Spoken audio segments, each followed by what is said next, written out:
Can you tell us at this moment when we can expect the official end of COVID pandemic and what that will mean practically? The virus is there, so it's important that we prepare for the autumn later this year, because during the summer normally people will be outside, transmission will decrease, so we need to be ready for another round of vaccination towards end of the year. But if we don't have a new mutation, then I'm very confident that the end is in sight. As High Official of World Health Organization, could you state your mind how Montenegrin authorities, health authorities, managed this pandemic? Having said that, I would like to commend the leadership of the country of Montenegro for managing the COVID-19 pandemic, because it's a fine line between protecting the health of the population, at the same time, particularly for smaller countries, also to protect the economy. Number two, what is very good for Montenegro is that with support of the European Union, the Ministry of Health is going to establish an emergency operation center for outbreaks, for pandemics. So it means Montenegro has learned the lesson for the future. 5.4 million people has died in world, according to the official data of World Health Organization. But there are also some estimates that coronavirus killed 15 million people in total.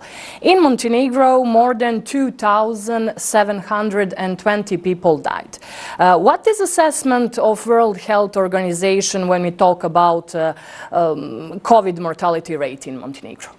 There are 2 points here. The first point is that it's too early to make any definite decisions, because we see that countries which had a very low mortality rate in subsequent waves increased, and vice versa, because it has to do with so many factors. For example, the testing strategy, the age pyramid of the population. So we need a little bit more time, but in general we know that the mortality has been underestimated globally. The second point here is that now it's time for the health system to deal with the backlog of patients. Now we have an epidemic of monkeypox and hepatitis which attacks children. How serious are these new threats to the world? What we see is that during these last 2 years, due to the COVID, the immunity against viruses in the people probably had changed a bit because of the lockdowns, because of the restrictions. So maybe our natural immunity changed a bit towards viruses that otherwise we probably wouldn't even know that we have them. So I would say we know what to do.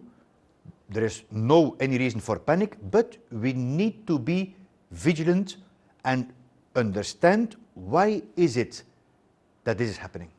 And for the end, some analyses have shown that the legal trade of cigarettes in Montenegro increased last year for 190 tons due to price to stability, but also thanks to the strong fight against smuggling of cigarettes, mostly import of bar. On the other hand, our authorities plan to further increase excise duties on cigarettes because of harmonization with the members of European Union.